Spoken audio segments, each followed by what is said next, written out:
Il se tient à Addis Abeba en Éthiopie le 33e sommet de l'Union africaine sous les thèmes « Faire taire les armes, créer de conditions propices au développement de l'Afrique » ouvert le 6 février 2020. Cette session vise à éradiquer la prolifération des armes et diminuer les effets néfastes de conflits armés qui menacent certains États africains. Voilà une vision qui concerne directement la République démocratique du Congo, représentée par la ministre d'État, ministre des Affaires étrangères, Marie Tumba Nzenda, arrivée le même jeudi à Addis Abeba. Ce 33e sommet connaîtra la conférence de chefs d'État et de gouvernement du 9 au 10 février 2020. Félix Tshisekedi est également attendu à ce sommet en tant que deuxième vice-président de l'Union africaine. Le bourgmestre aurait dû être élu depuis 2006, rappelez-vous. Maître Nico Maengele désapprouve totalement la démarche des militants de l'UDPS qui exigent la réhabilitation de leur bourgmestre suspendu par le gouvernement provincial par l'entremise du ministre ad intérim de l'Intérieur et qui réclame par ailleurs le divorce entre les FCC et les CACH. Pour ces cadres de l'AMUCA, la base doit d'abord exiger la vérité des urnes afin de mettre fin à cette crise de légitimité. La suspension des bourgmestres par un ministre ad intérim, ça viole la loi portant libre administration des provinces, même aussi la Constitution. Parce qu'un ministre de l'Intérieur ad intérim a des pouvoirs limités, a des compétences limitées en droit administratif. Il ne peut pas poser les actes de nomination, de révocation, encore moins de suspension. Vous comprendrez qu'aujourd'hui, le gouvernement provincial de Kinshasa, dirigé par Gentini Ngobila, navigue à vue. Et il s'est illustré en violation massive et flagrante de la Constitution. Raison pour laquelle vous avez vu les échauffourées sur terrain ayant occasionné cette suspension irrégulière et illégale. Vous avez vu ce qui s'est passé au niveau de l'UDPS. L'UDPS revendique la réhabilitation de leur bourgmestre, encore qu'ils n'étaient pas élus. Lorsque vous revendiquez la réhabilitation de bourgmestres nommés, revendiquez aussi la publication des résultats des législatives, bureau de vote par bureau de vote. C'est ce qui a donné la majorité parlementaire à M. Kabila, une majorité fabriquée. Donc on ne peut pas vraiment remettre en cause une partie du problème en cherchant à résoudre les problèmes. Le problème, il est global. Il y a crise de légitimité, il y a crise de gouvernance, il y a crise électorale. S'il n'y avait pas crise, on n'aurait pas de bourgmestres nommés, on n'aurait pas un parlement nommé, on n'aurait pas un président de la République nommé. Je crois que l'UDPS, une fois encore, navigue à vue. L'UDPS manque de repères. L'UDPS réclame aussi la fin de l'alliance entre Kabila et M. Tshilombo. Mais l'UDPS aurait dû réclamer, la vérité des urnes, puisque cette alliance-là est la conséquence de l'absence de la transparence, de la traçabilité des résultats du 30 décembre, des élections du 30 décembre 2018. Donc aujourd'hui, l'UDPS est comme quelqu'un en train d'être noyé. Et il cherche à toucher même les herbes pour se sauver. Non, ce qui va sauver l'UDPS, c'est la publication de l'accord secret que M. Kabila avait signé avec M. Tshilombo. Ça ne va pas dans la mesure où, effectivement, il y a des manifestations, il y a des problèmes de salaire pour les uns et les autres, il y a les médecins, et tous les...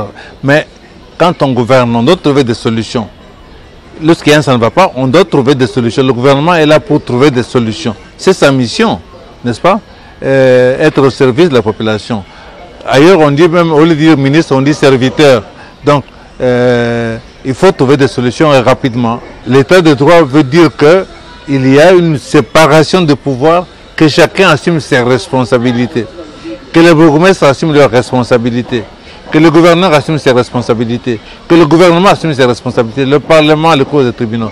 Donc, le gouverneur prend comment dirais-je, une position. Il appartient à l'Assemblée provinciale, au sein de laquelle vous avez des députés UDPS, d'interpeller pour avoir des éléments de réponse. Ce n'est pas une affaire de la rue. On doit sortir de la rue maintenant parce qu'on doit gouverner. Que les députés provinciaux fassent leur travail, que les députés nationaux fassent leur travail. Et voilà, donc c'est l'affaire du Parlement, c'est l'affaire des institutions. Nous avons des institutions, il faut faire en sorte qu'ils jouent leur rôle. Maintenant, les gens doivent comprendre que le combat des pionniers de l'UDPS, lorsque les pionniers de l'UDPS se battent pour que nous puissions nous mettre ensemble, aller aux élections avec beaucoup de chances de gagner, pour que nous puissions avoir beaucoup de députés, on ne comprenait pas. On nous a vilipendés, on nous a injuriés, on nous a traités de tous les noms. Voilà maintenant les résultats. Vous vous retrouvez au sein d'une assemblée provinciale avec un tout petit nombre de députés. Vous vous retrouvez au niveau de l'Assemblée nationale avec 32 députés, nous la moitié ne sommes pas de l'UDPS. Au Sénat, vous n'avez personne. Alors, vous ne pouvez pas vouloir une chose de son contraire, que la prochaine fois tirons les leçons, battons-nous pour avoir beaucoup d'élus. Et pour ça, il n'y a pas de miracle. Vous vous mettez ensemble, vous vous organisez, vous vous structurez, vous élaborez des stratégies, vous avez les députés, vous avez les sénateurs et vous gouvernez. Rien ne sert à polémiquer autour de la question relative aux porte-parole de l'opposition. Pour Maître Ngelezi, qui l'a dit, celle-ci relève tout simplement des stratégies politiques qui visent avant tout la satisfaction de l'intérêt général. Le MSC se porte très bien, ainsi que la coalition Lamouka. Vous savez que nous avons un coordonnateur qui est en plein mandat, il est en train de travailler. Quant à la question liée au porte-parole de l'opposition, vous savez, j'ai suivi monsieur le porte-parole le coordonnateur en exercice de Lamouka. Il a très bien dit, nous sommes dans un combat politique. Il y a des choses qui peuvent être obtenues au niveau des institutions et ce dont la rue doit obtenir. Si les deux cadres de Lamouka ont accepté, c'est déjà au départ, nous sommes représentés au niveau des institutions. Lamouka a des élus nationaux, Lamouka a des élus provinciaux, Lamouka a des sénateurs. Parce que bien que nous sommes dans un combat de la vérité, c'est ce qui est connu par tous. Et ce combat-là est en train de donner les fruits aujourd'hui. Vous voyez comment est-ce que l'alliance FCC cachée en tête de boîtier, comment le pays est pratiquement à terre aujourd'hui. C'est parce que quelque part nous sommes en train de faire pression. Si le cadre, M. Katoumbi, Moïse, et Jean-Pierre Bemba seront tour porte-parole de l'opposition, moi je pense qu'il n'y a pas de tabou. Il n'y a pas de tabou quant à ça, parce que ce que nous faisons, n'oubliez pas que le 30 décembre 2018, c'est la population congolaise qui est allée voter. Et cette population doit se mettre aussi en tête, bien qu'il y a des leaders, mais eux aussi ils ont leur part, c'est-à-dire la rue, ils doivent faire pression pour bouter ceux qui sont là dehors. Mais aujourd'hui, je pense, nous n'allons plus rentrer dans la brousse ou faire la rébellion pour obtenir le pouvoir. Nous sommes en train de faire pression pour davantage donner à la population cet éveil-là afin de contourner les choses. S'agissant de la suspension des bourgmestres par le gouverneur de la ville de Kinshasa, Jean Ngobila, les accusant de ne pas s'adhérer dans sa politique de Kinbopeto, Maître Ngelezi pense que cette décision vaut son pesant d'or. Moi je me dis, si des mesures ont été prises, c'est l'autorité qui les avait nommés, c'est qui? Je pense que c'est le gouverneur de la ville de Kinshasa. Si c'est lui qui a nommé les bourgmestres et il les a suspendus, moi je pense que c'est tout à fait normal. Il a des raisons, J'aurais appris c'est par rapport à l'opération Kinbopeto, les assignations qui ont été faites, ils ne les ont pas atteints. C'est tout à fait normal qu'il y ait des mesures à leur encontre parce que le gouverneur a aussi un devoir de redévalibilité par rapport aux Kinois. Donc, s'il les a suspendus, c'est tout à fait normal. Les déplacés de Ro, territoire de Djougou, dans la province d'Ituri, vivent dans des conditions difficiles. Plus de 21 000 personnes ont trouvé refuge dans ces sites depuis le 11 novembre 2019. Se rassemblant sur cette colline en vue de chercher la protection des casques bleus de l'ONU. Malgré la présence de forces militaires, les sites de déplacés internes a été attaqué à des reprises en fin septembre 2019 par des hommes armés. Aussitôt informés de cette situation, les équipes de Médecins sans frontières ont identifié les besoins les plus urgents de la population déplacée des Kamba et ont procédé à la distribution des kits de biens et de première nécessité composés de bâches en plastique pour protéger les huttes pendant la pluie, des découvertures, des nattes, d'un bidon, des 3 barres, des savons et d'une moustiquaire. Médecins sans frontières y a installé aussi une clinique mobile pour suivre de près l'état de santé de cette population. Actuellement, nous avons une augmentation du nombre de consultations en raison de la présence de nombreux déplacés dans la zone de santé de Nizi et aussi de l'instauration de la gratuité par Médecins sans frontières depuis bientôt 1 mois maintenant, avec un appui à la fois dans les sites de soins communautaires, mais aussi dans 7 centres de santé, qui nous réfèrent les enfants graves pour la prise en charge de leurs complications, qu'elles soient nutritionnelles ou bien pédiatriques. Nous sommes là pour appuyer les déplacés dans la prise en charge des soins élémentaires, notamment le paludisme, les infections respiratoires et la diarrhée. Des relais communautaires, nous orientent les cas, et les cas simples, les cas bénins, ils sont pris en charge au niveau de la clinique mobile ou au niveau du centre de santé.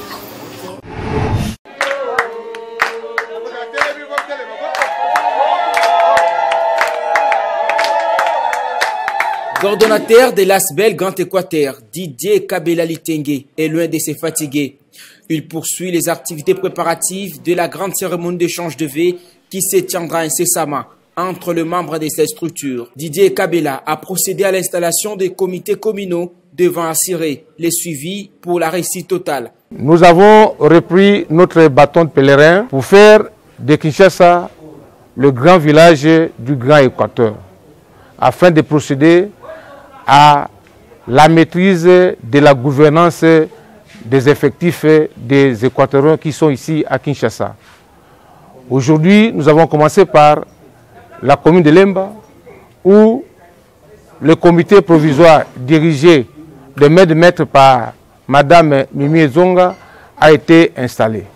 Nous sommes convenus que nous allons nous rencontrer dans 2 semaines dans une grande manifestation dotée d'une grande mobilisation pour la cérémonie de l'échange de vœux avec tous les Ngando qui sont ici à Lemba. Et le dimanche prochain, nous irons à Matete et nous irons de commune en commune jusqu'à atteindre la couverture géographique de la ville de Kinshasa. Le Grand Équateur, par le truchement de son coordinateur Litengue Kabela, réitère son soutien conditionnel au président national du mouvement de libération du Congo, Jean-Pierre Bemba Gombo, grand notable de cette province de Mambré.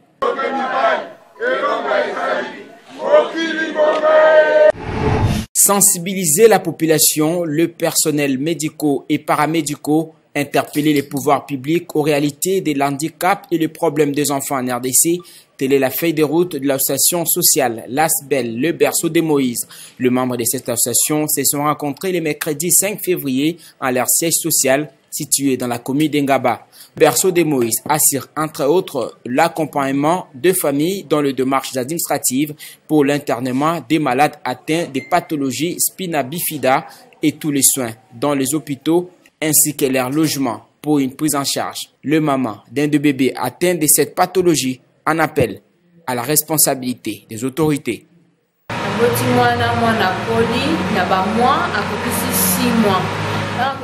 Après la naissance de mon fils, j'ai remarqué que sa tête grossissait au jour le jour. Ce n'est qu'après notre passage à l'hôpital que l'on nous dira qu'il souffrait de la pathologie spina bifida.